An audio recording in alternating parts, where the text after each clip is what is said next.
Ladies and gentlemen, welcome to another fantastic episode of The Left Wing. I am TJ Whitehead, powers taken, not given, joined as always by time traveler from 2012, John Cooper of Counterpoint Politics. How are you doing today, my friend?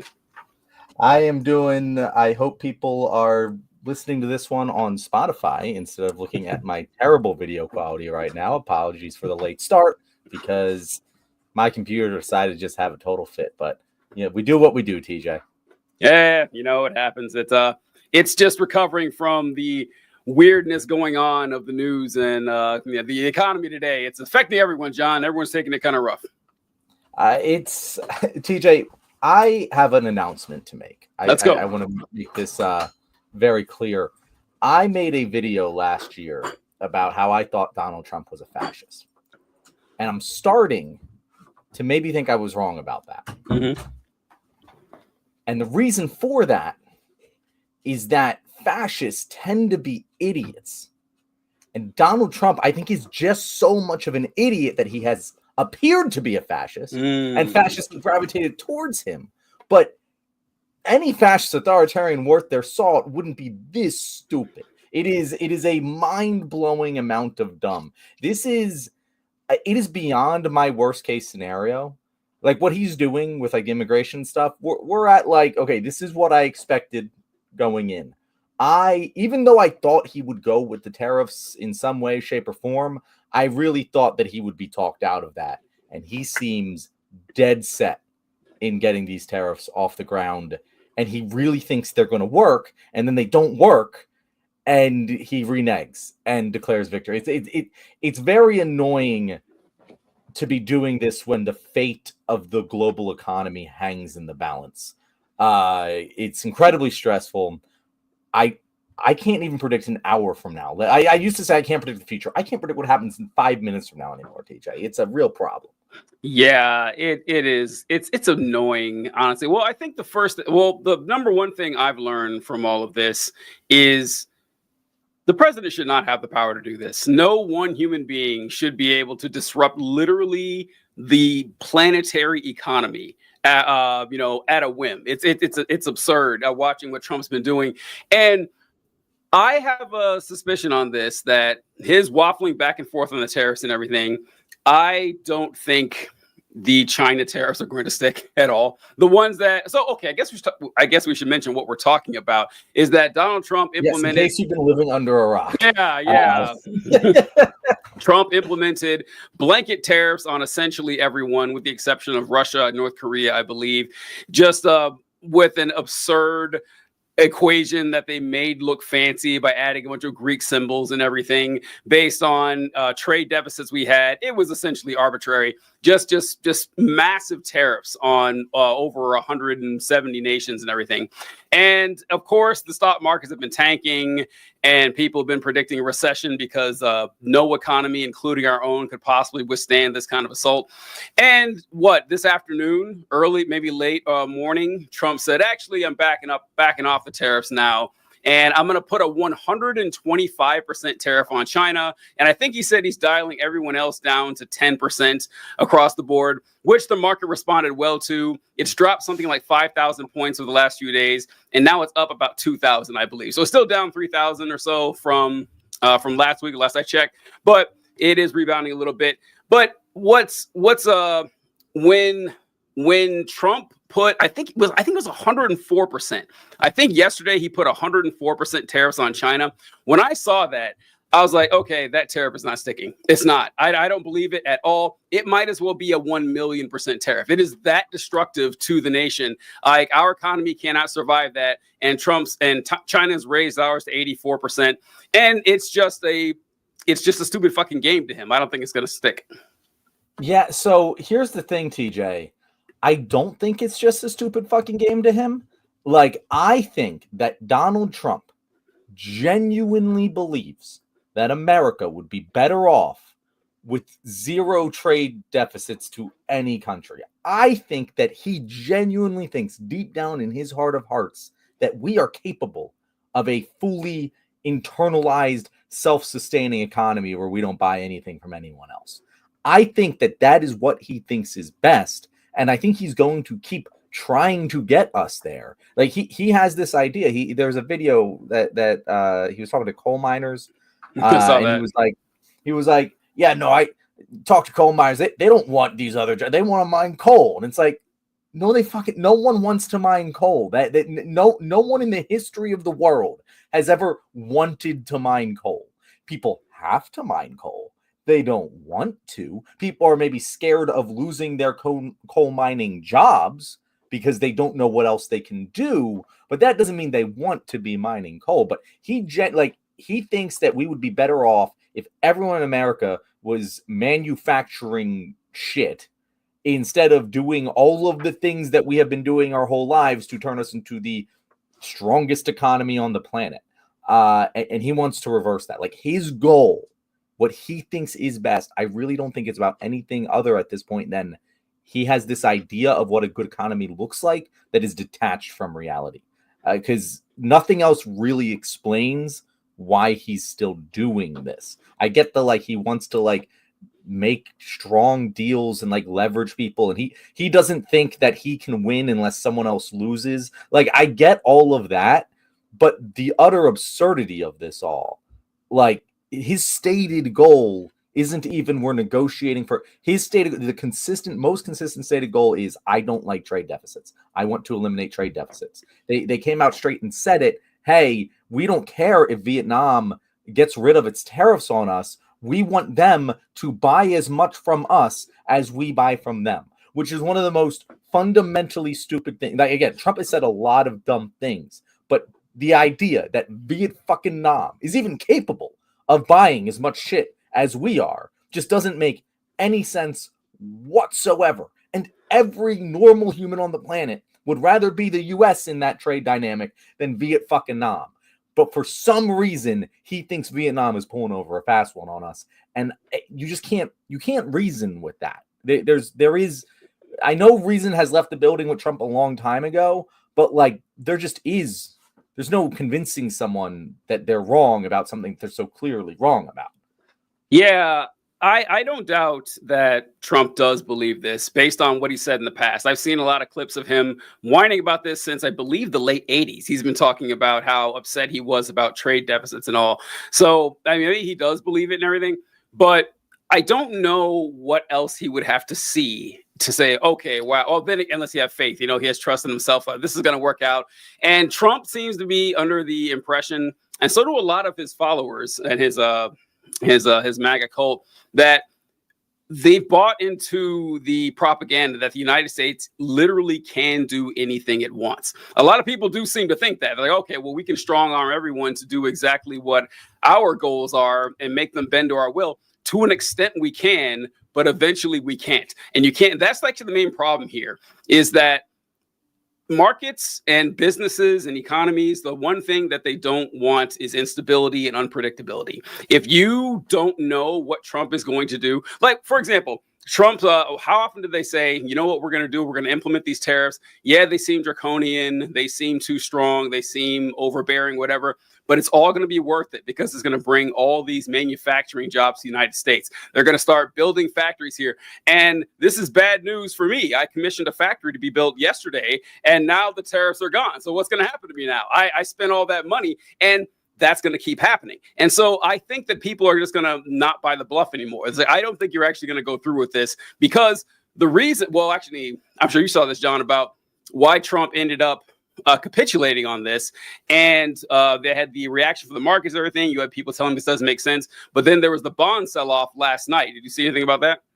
Yeah, so that is the thing that I believe from the reporting that I've seen is what actually convinced Trump to renege the tariffs.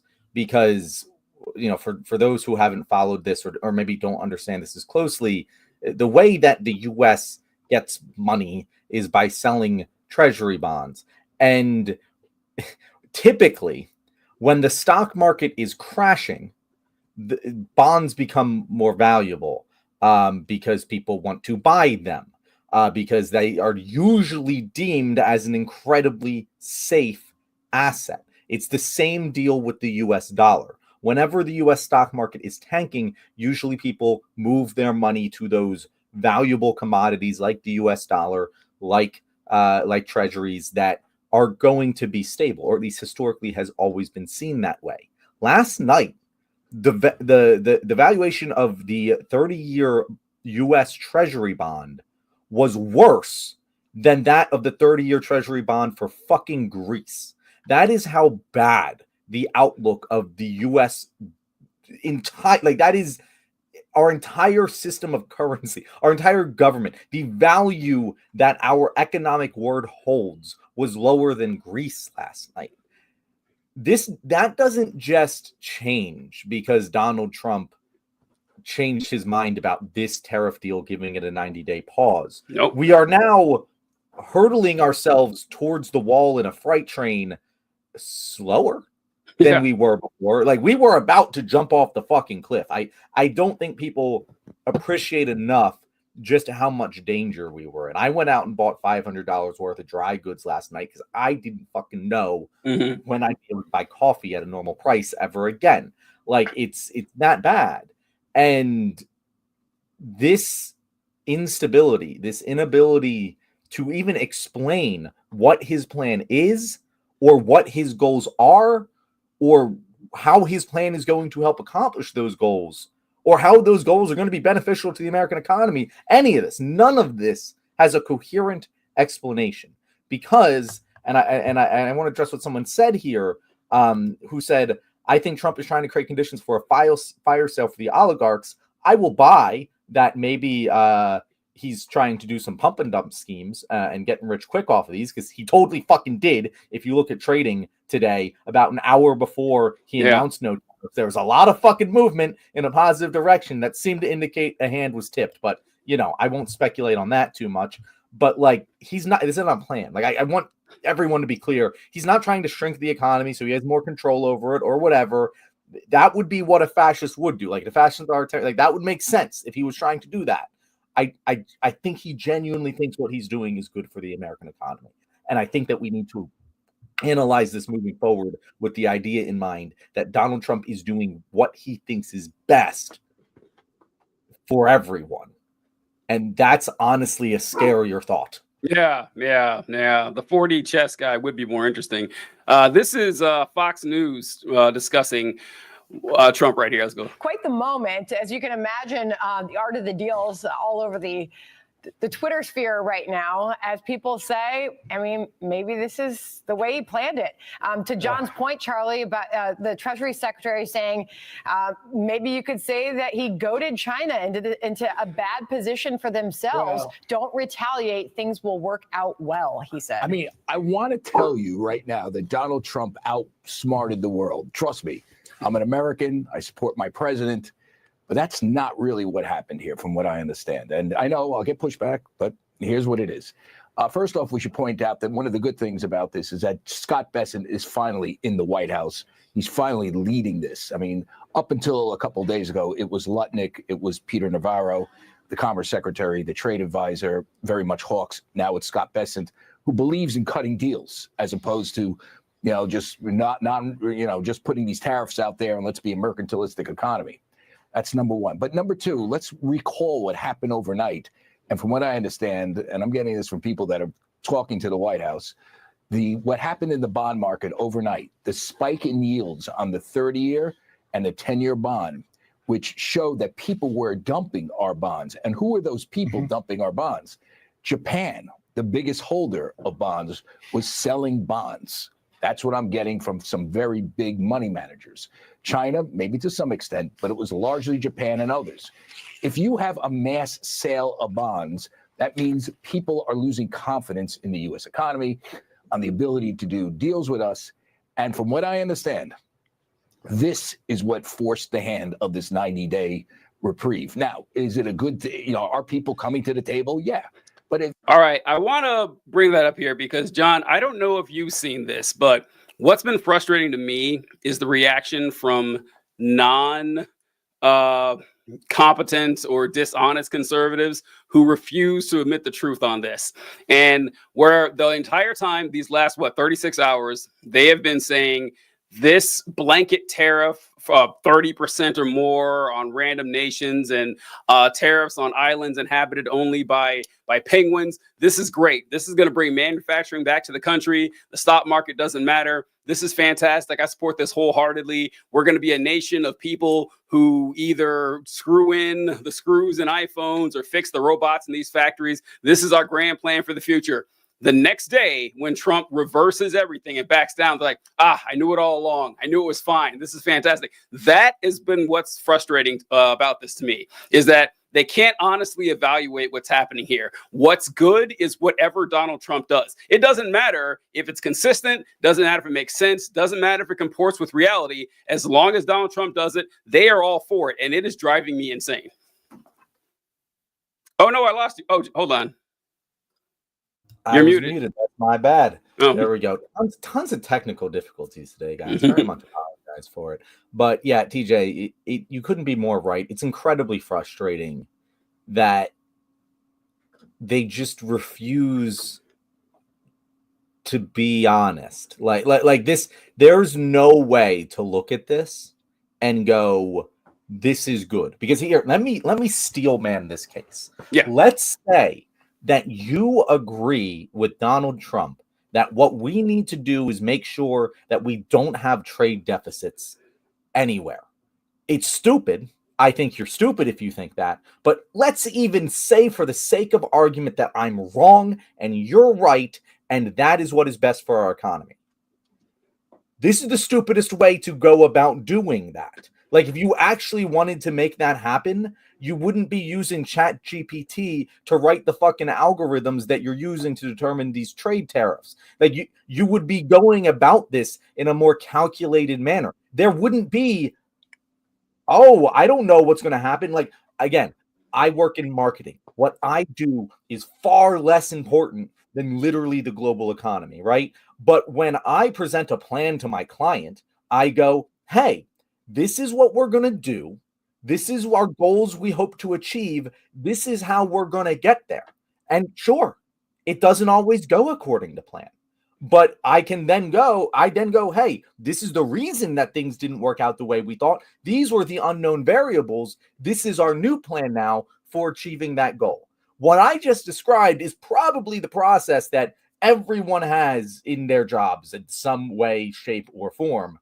And yet, when you look at what Donald Trump is doing, none of that exists. It's just, we're going to have a golden age. Trust me on it. That's it. There is no plan. There's no explanation of the plan. Even if you agree with his goals, you should be pissed about the way he's going about achieving them. There is no ground to defend here. The people who are doing it are just sycophants. They're just liars. They have no basis in reality anymore. Like, even the guys on Fox News are going, hey guys, yeah, that's not really what's happening. Like, if you find yourself to be less of a right-wing propagandist than the fucking Fox News talking heads, you need to reevaluate your life decisions. Amen. Zeke, thank you for the $20. We appreciate that, my friend. This is good stuff. Yeah, we appreciate Zeke commenting. You're our most consistent commenter, like, in a short period of time. I gotta say, I feel like Zeke's only been following us for like a month or so. Yeah. So, and Jaden Foster finally made a stream. I'm pretty sure I've seen you comment on a stream before, Jaden. So this is at least your second one. So, but we are glad to see you here. Yeah. I can't stand it, John. I can't stand it. But the thing is, of course, we knew it was going to happen, right? Of course, we knew that whenever Trump inevitably reversed this, I think he's going to reverse the China one simply because the global economy can't possibly sustain that. They're going to say the same thing. This is good because it brings people to the table. At first, it was good because it's bringing back manufacturing jobs, and it's good because we're actually sticking it to the oligarchs now. That the stock market is crashing, and we're happy about that because, you know, the stock market exists in a vacuum and isn't an indicator of what the economy is going to look like in the future all of a sudden. But Fox News actually played into the propaganda that Trump said that 75 nations have offered to negotiate the tariffs, and that's why we rolled it back. And we're going to play ball with them because they didn't retaliate. Which I want to know who those 75 nations were. And if you're wondering, you're not going to find out because the White House says we're not going to release the list of the 75 nations that said they'll negotiate because the list doesn't exist. And if it did exist, it would be laughable because the EU absolutely did retaliate. Japan started selling off our bonds. Like the people we would actually care about all retaliated in some fashion. China's the only one that retaliated a big deal. So it falls apart completely. I just hold on, China. I wrote down China will pay the tariff as the New Mexico will pay for the wall. I don't know why I wrote that down, but I can't believe that Trump has gotten away with saying that other nations are going to pay this tariff and it's going to, bring us. Oh wait, did you guys? Oh, I wish I'd have found that clip, Colby. Did you guys see? Benny Good thing I have it. Oh, you do good. Oh, good, great. All right, I love it. Yeah, this was pretty good. So what you were talking, I feel like Benny Johnson is almost like the worst of all of the conservative commentators. And let's remind ourselves that Benny Johnson took like hundreds of $1,000s from Russia. So like this guy's obviously a paid propagandist, but this is just ridiculous. I'll play it here. In the near term, I think there's going to be some higher prices on some things. I think in the long term, this is going to be the single greatest play for the American economy in our lifetime. And the final thing I'll say on this before bringing in the great Corey Lewandowski is the trade. The trade is that I experience and you experience and we all experience some short-term pain in a 401k or in the market. Liquid and money costs you absolutely nothing. Losing your country costs you everything. Option B is to preserve this country and to strengthen it and to that is losing money costs you nothing. TJ, if you had to like invent a propagandist as like a satirical example of what real world propaganda was, and you wrote a line for them in like a movie, a line that they would say is losing money costs you nothing, guys. Like that is straight. People use the term Orwellian way too much. Yeah. People refer to 1984 way too much. That is 1984 level propaganda. Losing money costs you nothing. And I can even if I'm steel manning the fucking argument here, Benny, and saying, oh, well, like defending the country is more valuable than like short-term financial gains for individuals. Like if that's what your argument is, sure. Mm-hmm. But we had the best fucking economy on the planet a couple months ago. Like, again, if you say that, hey, there's improvements to be made, there's massive wealth inequality, there's all these problems, there's a large homeless population, there's all these bad things, I agree with you. Plenty to fix. But at the end of the day, we had the strongest economy on the planet. We did my entire life. And I'm currently looking at this and going, Jesus Christ, the best case scenario looks like China overtakes us as the world economic leader by a large margin by the time Trump is out of office. And there's really no other way to look at that. Like, I don't know how anyone's sitting here looking at all of our allies get pissed at us and put tariffs on us and like all of our trading partners going away and being like, this is good for us. I just, if you go fuck yourself, Benny John, like genuinely, like you are stoking the flames of a global economic catastrophe that will kill millions. And it's not even close. Like if this were to actually go through and we were to do what Donald Trump was saying he was going to do, it's not even speculation. It's probably a fairly reasonable conservative estimate of just a couple million dying, because that is how bad it would have gotten. And there's no quicker way, like you said, to guarantee that the ending the order of the United States being the premier superpower in the world. There's no better way to do it than to weaken our economy this way and weaken our relationship with our friends, allies, and enemy states. I mean, there's no way we can actually keep this going. I see Tobias Jenkins says something around that Japan already agreed to zero, because I mentioned Japan when I talked about the retaliatory stuff. Maybe Tobias didn't catch it, but I was referring to Japan selling off our bonds, which was the reason this actually happened, or at least the supreme reason I say it actually happened. So yeah, they did not raise their tariffs, but they did sell bonds, which is why Trump backed off like a little bitch and just coward. Like And for what? And what you were saying about how Benny Johnson and all these folks are pretending that this is actually great and they're backing Trump no matter what he says. Trump humiliating everyone who works in the administration, not telling them anything how it works. Whenever Lutnick or Navarro or people out there doing interviews saying, no, Trump is staunch on this, he's not moving. And then a day and a half later, he moves, going back. Oh, actually, we knew this the whole time. What are you doing this for? Like, what is this for? Like, if your goal is to keep America stable or to make America rich or anything positive for our nation, it's not happening. There's nowhere at the end of this road that leads to anything going well for us. And yeah, there was a surge in the market today. I imagine there'll be one, but in the upcoming few days, next couple of weeks, why would there be any confidence and stability in this administration when what is this, like the third time he's put forth massive tariffs and then backed off within a week or so? Why wouldn't you think this could happen all year? Why wouldn't you move your business out of the United States, actually? Why wouldn't you do that right away? Why is that the first thing you would do? Again, this is one of those things where I said this on the show before, like, I don't think people fully understand just how bad this can get. Like, no. I think that people, when they think of hard economic times, they mainly think of, 2021, 2022, like those middle COVID years where we were kind of out of lockdown, but there was a superheated economy and supply chain issues, which led to inflation. And at that time, Joe Biden was doing the responsible stuff, like the Fed increasing interest rates.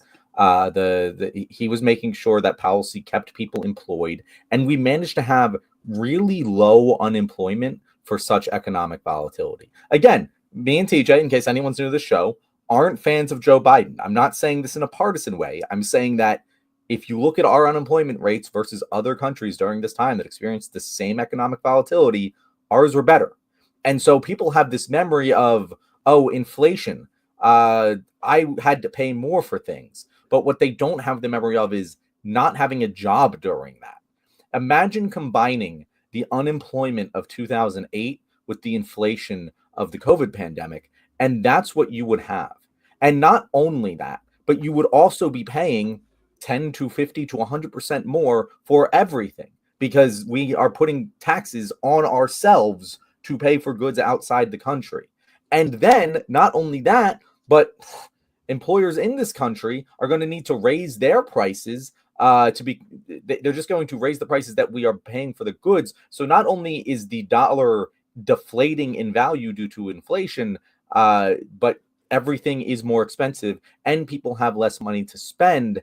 And by the way, there is a hell of a lot of small businesses that aren't going to be able to pay 100% increase overnight in tariffs, and they're just going to close their doors. And there's going to be more supply chain issues, which is going to lead to more inflation.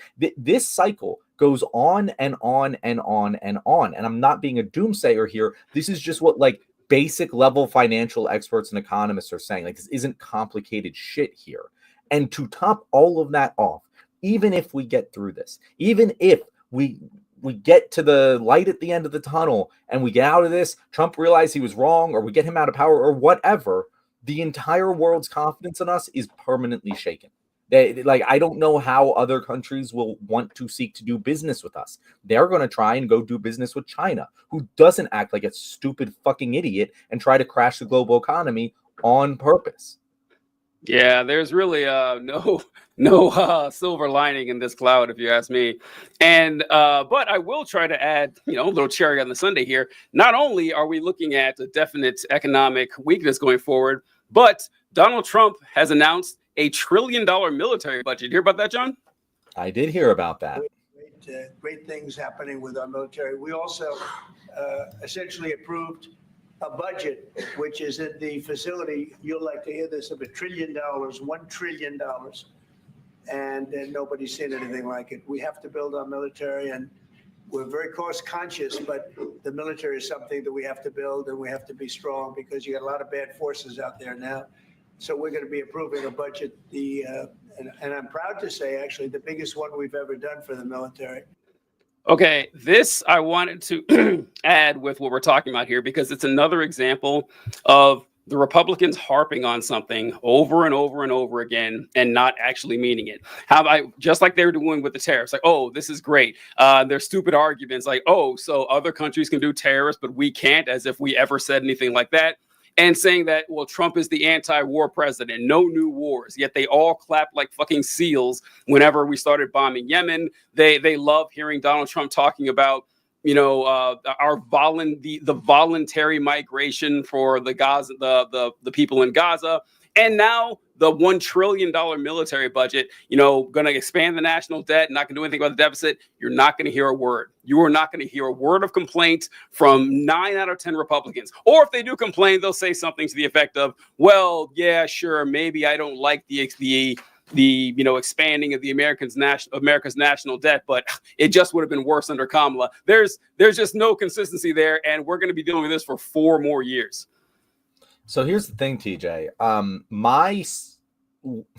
My confidence that we're going to be dealing with this for 4 more years is actually at an all-time low, because I don't think that this Trump presidency is sustainable. Like, in which way? In which way? In the way, in whichever way you want to take that, TJ. I think that. Okay, look. Careful, John. Be careful. I hope the best for the world in this country, right? I hope that I am so wrong, and I hope that every economist and financial expert in the fucking world is wrong about this, right? But if they aren't, and Trump does the things, continues to, because we're looking at this like, hey, this is the cycle where he did something crazy and then reneged on it and nothing ever actually happened. No, we're still living in a world with 10% across the board tariffs. There's a 90-day pause. And as we still have the 100% plus tariffs on China. And as someone asked, I forget exactly who it was, they asked earlier, but they asked what happens if China shuts down trade with us. Well, that's, I believe, 14% of all of our imports come from China. I think it's something like 8% of all of our exports go to China. Like, we just suddenly sell 8% less shit. Like 8% of all of our economic productivity just gone, right? Overnight is just gone. It's just bad for us. And if these spirals actually happen, if he lets one take hold, there's not going to be coming back from it. Like, if these things go through and everything crashes, there will be no coming back, and there's going to be severe economic consequences. At that point, one of 2 things will happen. Either one of 3 things will happen.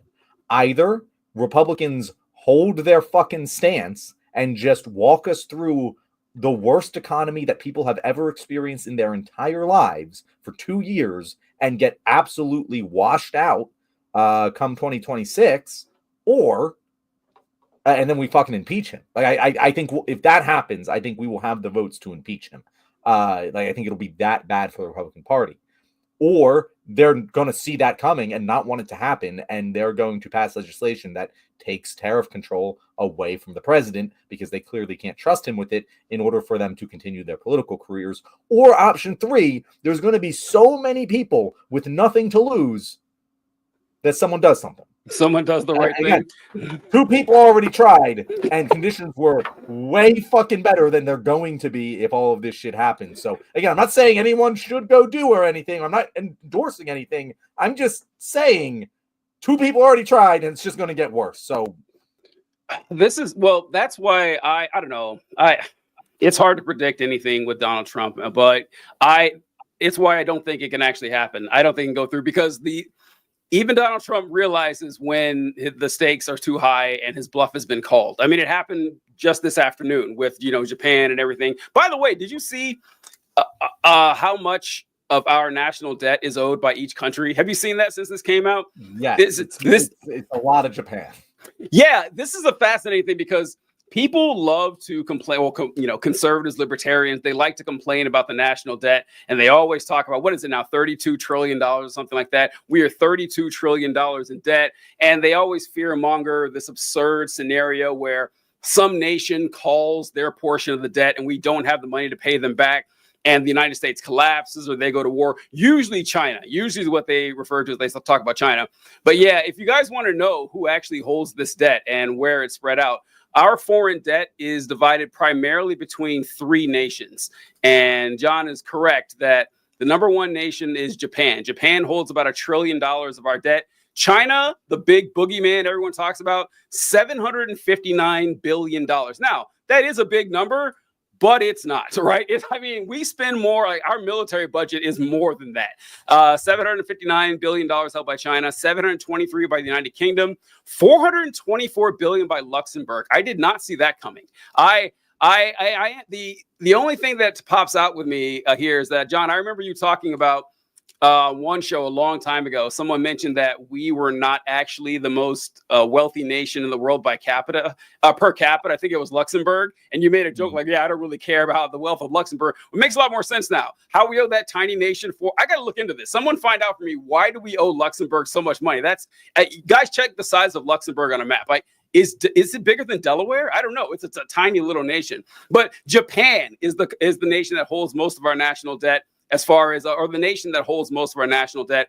And it's also a bad argument when they fearmonger about this, because they could just sell the bonds. They could just do that. They could just exchange the bond like Japan did. That'd be the smart thing to do. But also other nations, being involved in our debt gives them an incentive to make sure that we survive, to make sure that our economy is strong. The national debt is owed mainly to us, mainly to the United States. So ask anyone to give you a concrete example of how having the United States being $32 trillion in debt hurts you or anyone you know. They won't be able to give you one. There isn't. It's just a bunch of fearmonger they have on this. But yeah, I forgot what I was talking about here. But and by the way, so TJ, I also want to make something very clear. It's 36 trillion, not 32 trillion. Okay. But only 7.3 trillion is owned by foreigners. 29 trillion is owned by U.S. citizens. We owe debt to ourselves first and foremost. And what you said is exactly correct. I don't know if anyone out there has ever owed anyone money, or someone has owed money to them. And in that relationship, you don't have the power to collect that money the way, say, like the mob does. You are now invested in that person's future.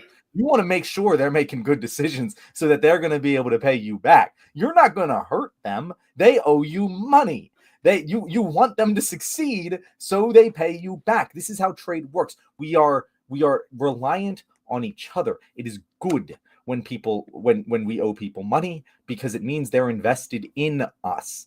When people are selling their debt in us, they are no longer invested in our well-being. That's not a good thing. That is a bad thing. And sure, you can make arguments about, you can only have so much debt, your debt to GDP ratio, like those are important things that, they are. But the concept that we should have zero debt is the dumbest fucking thing I've ever heard. U.S. households don't typically work on zero debt. We're all financed by debt, whether you have a mortgage or credit cards or something. I bet you have some debt that makes your life better.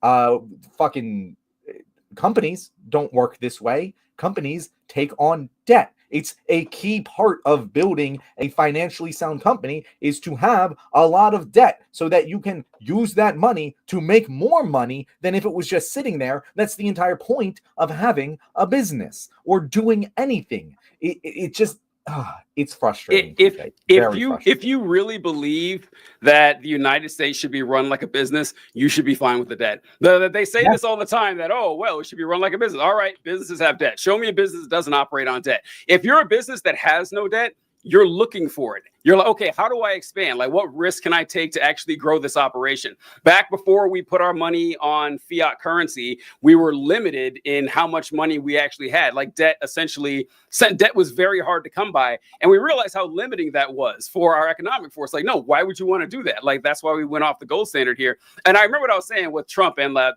Trump expanding our military budget and expanding our debt. Now, I'm not going to automatically say that, the greater debt is bad. I'm not going to part of that school, but expanding the military budget, I thought we all agreed this was a bad thing. We all said that, I didn't say it, but we all said that, Trump's going to come in. He's going to take it to the military industrial complex. No, he's not. He's handed them more cash than any president ever has. I don't know if you also saw, John, that RFK Jr. endorsed the MMR vaccine. Do you see that? Mm-hmm. Yep. Yeah, I know. Yeah, these guys. And Elon Musk is his Doge thing, trying to cut all this fraud, waste, and abuse and give $5,000 back to every American. I think that within 8 or 10 months, I don't know how any MAGA person is going to come to any other conclusion that, wow, these guys are scammers and liars, but they're not going to. They're not going to. How they don't, I don't know. Let's see. Kyle said, I worry about 2 things. 1, Trump facing no consequences. And 2, everyone forgetting what happened. Those who want to repeat history control its teachings. Now, I don't think Kyle is off base here with number 2, with people forgetting it happened. I don't. I think I can easily foresee a scenario in which Trump keeps rolling this ball more and more, and it going haywire, like the prediction you made, John, and that everything falls apart, or that it just kind of slowly fades away and things just are just kind of bad. But over the next year and a half, people might forget.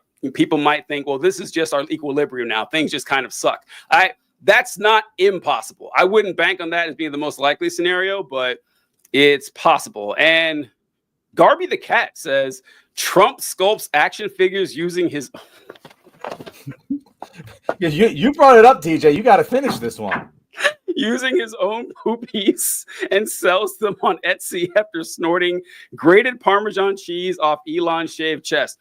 Do we have this from a reliable source, Garby? Can you link us to? TJ, I'm not saying it. People are talking about it though. Many people are saying. But no. So the thing about like people forgetting, my gut feeling is that they can't. Like, it's so in our face all the time, and again, the damage is going to be real. Like Jamie Dimon doesn't predict recessions for his own benefit. In fact, it's incredibly beneficial to Jamie Dimon. He's the JP Morgan one, right? Yeah. And JP Morgan for people to think that the economic future is bright. They make money by getting people to invest in the stock market. And if people think there's going to be a recession, they make less money. And so they're incentivized to lie. Like, they're incentivized to downplay the economic negatives of this policy. And they're saying this will cause a recession. I don't know how better to explain it to people. Mm-hmm. Like, it's so clear. It's like I saw someone like make a TikTok and it's like, oh, you guys weren't complaining when there's all this economic volatility in the stock market under Biden. And it's like, yeah, it's not coming from us. It's coming from your people. It's coming from the billionaires. It's coming from the people with millions and millions and millions, not billions, invested in the stock market, invest in our economy. They're selling. It's coming from countries like Japan who are selling all of their debt in us because they no longer trust us. It's coming from people who invest in currencies, and they are no longer investing in the US dollar because they don't view it as stable anymore. These are things that don't end well, and we are, like, for better or worse, Trump has owned this. Like, this is one. There's no way. Like, right now they're trying to go with it's Biden's economy, when like hilarious. Stop doing it. It just doesn't fucking work anymore. He's owned it. He's put his name on it. It's sink or swim for him. John, I thought a way that we can save this. Well, not us, but someone in the White House, someone close on Trump's team. That I can think of a way too, DJ. Well, okay, so a little, all right, a non-nuclear option here. So here's a way that we can save this, or some hero in the White House can save this. Like, if you have the contact information, like the direct way to access for the president, is that what does Trump want? Trump wants his ego to be fluffed. Did you see that speech where he talks about all these countries are coming and they're kissing my ass? That's what he wants more than anything. If you can fake an accent, just fake an accent from as many countries as you can. Get on the phone and just start talking in an accent and kiss Trump's ass for an hour and try to just do this 30 or 40 times. It'll take you a month or so, but you could save the world economy if you can do, a decent Chinese accent, and you'll be fine. And the nation will be going pretty well. What do you think, John? No, I think that's already happened, TJ. You think they've already tried it? Yeah. I would bet even money that at some point, someone in the White House, maybe not this time, I don't know, but like in the 4 years he was president, called him pretending to be a foreign leader, kissing his ass so that he would change course on something. I could almost guarantee that happened because it's so clear. Like, you're right. Like, as much as I'm saying Trump's an idiot and he genuinely believes this, he also does genuinely want people to come and kiss his ass. Like, you know, if you're a conservative, you're even a Trump fan. Like, we will probably disagree on a lot, but I think even like the most hardcore MAGA people will agree with me when I say Trump likes it when people kiss his ass. Like, he is not immune to flattery. This is very clear. Which, by the way, speaking of flattery, speaking of vanity, have you seen the Oval Office? No. Have you noticed what's happening to No. the Oval Office? Oh, no. So I'm going to show a picture. Okay. This right now, this is a picture of the Oval Office.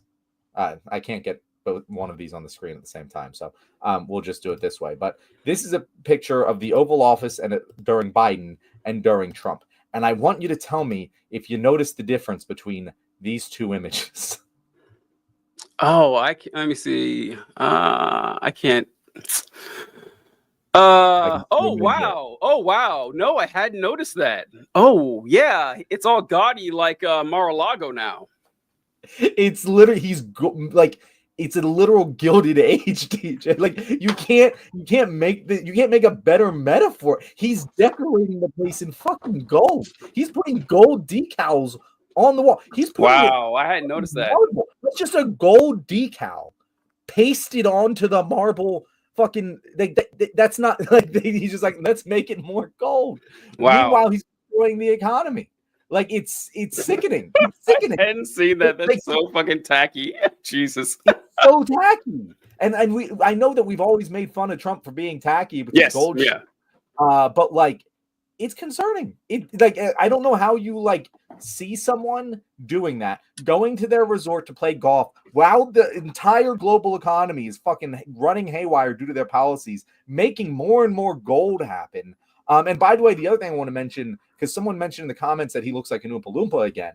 I read this theory previous to the election that when Donald Trump is the most stressed is when he gets his spray tans. And he's pretty damn tan right now. And by tan, I mean orange. Yeah, and it actually, I've noticed when like bad news cycles are going around for him, he tends to be a little more orange. That everyone keep that in mind. I will watch out for that. Let's see. Mindy's conservative commentators are already trying to change their platforms and backtrack. It's insane. We need to archive everything they post. Well, I mean, that's kind of a waste of time. It's good. It's comedy or whatever. But no, I hadn't seen that. I also want to address this from Mark. So Mark says he loves that we're all concerned about lower taxes, lower tariffs, lower debt. I don't understand the image that Republicans have of like progressives, at least. Like, I don't know if they just think that we are the same exact thing as liberal Democrats. You go to the left, you'll see a lot of people who are pro free trade because that's the right thing to do. That's economically, the more free trade you have between people, the better. We're all for low taxes, except for on the wealthy. The problem with tariffs is it's a regressive tax. It means that poorer people are spending more of their money on taxes. That's dumb. That's dumb any way you shake it. And it's weird. It's weird. It's also weird how like they go to these whataboutisms instead of addressing the fact that the guy that they picked is doing this, is self-destructing the economy. They're always pivoting when you press them on it because, again, as we said in the beginning of the show, there's no defense for this policy at all whatsoever, even if you think the goals are correct, which they're not. Yeah. I don't know. Also, it's like, well, I thought, wow, you guys want lower taxes? Yeah, sometimes. Yeah, that's really not that difficult. Yeah, sometimes. Yeah, sometimes no. They do the same thing. It's like, oh wow, so you guys just want big government then? Sometimes.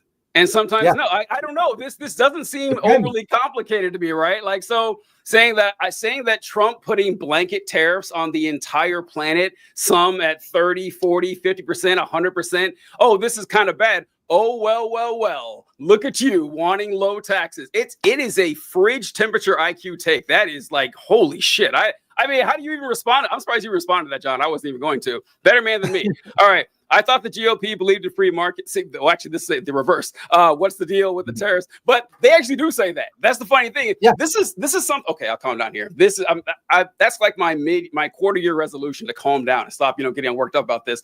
Is that straw men? When it comes to right-wing straw men of left-wingers, they say stuff that is preposterous, stuff that does not exist in reality. They say, the Democrat Party, they're trying to get babies to be executed after they're born. They're putting litter boxes in kids' schools. They're getting 10-year-old boys to get their wieners cut off. They just say the most absurd shit that has no basis in reality, or like if you squint and look really hard, you see the kernel that they extrapolate this from.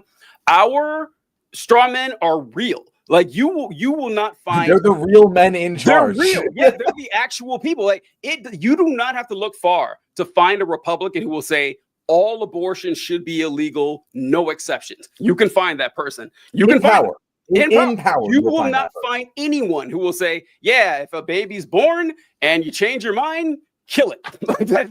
You're not going to find that person. You're not going to find it. And like this, or you will find people say, yeah, I believe in free markets. I think there should be no government. You can find that person. That's like our straw men are actual, real policy criticisms, and theirs are fairy tales. And so, so I don't want to be too hard on Arco here, but with the free markets, you're right. They do say they want a free market, but they like free markets, but they like Trump more. That's what it all comes down to. And it's all like, it's just all of their justifications are just bullshit. Like this is what like me and TJ say all the time for anyone who's watching this, who's relatively new to the show. We respect the crazier conservative positions more because at least they're fucking consistent. Like the evangelicals who believe that the world is going to end in an apocalypse, and like we think they're dumb, but we respect them because they actually act as if they genuinely believe the shit that they're saying.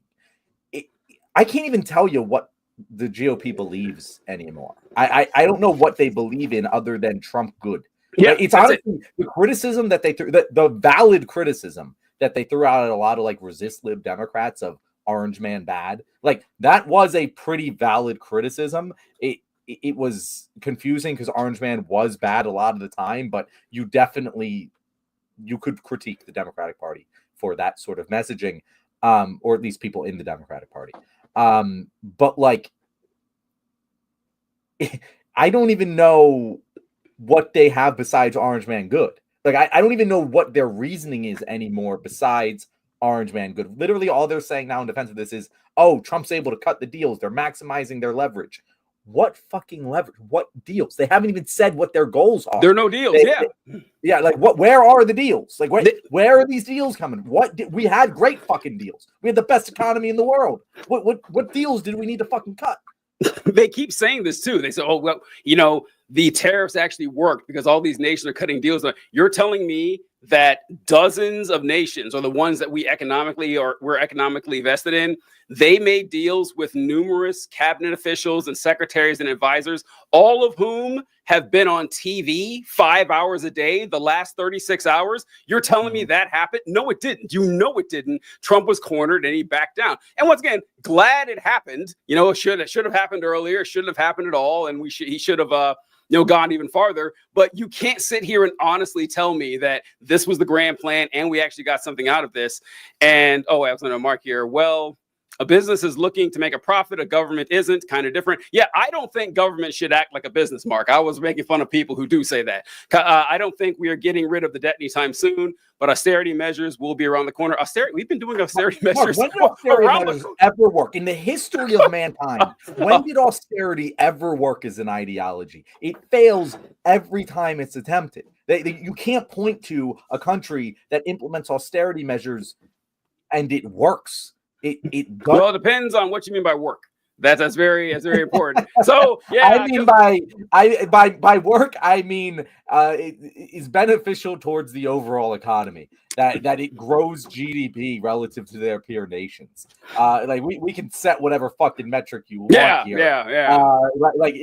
Letting poor people die, if that's your goal of austerity, all right, there we go. So it actually did. So I don't know what Mark's definition of that is.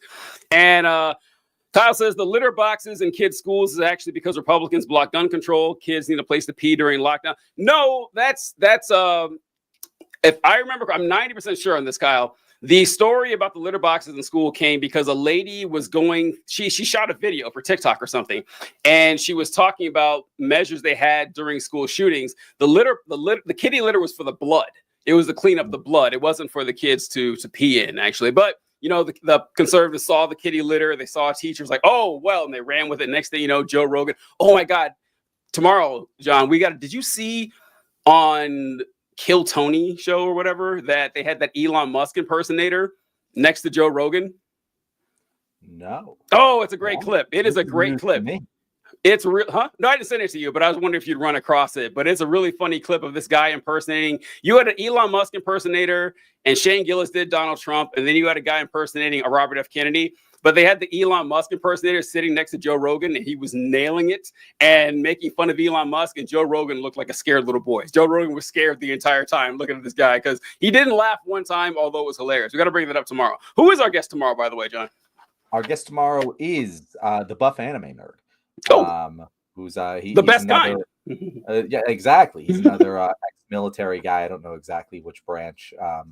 He's a vet, progressive vet. Again, we need to get that progressive vet talk show. We do. So many of us, running because there's too many of them out there. But yeah, no, it's should be a good show.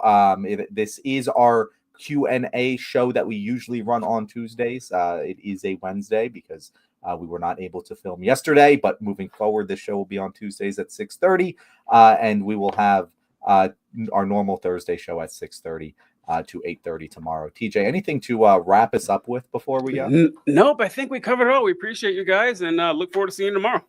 Have a good one. All right.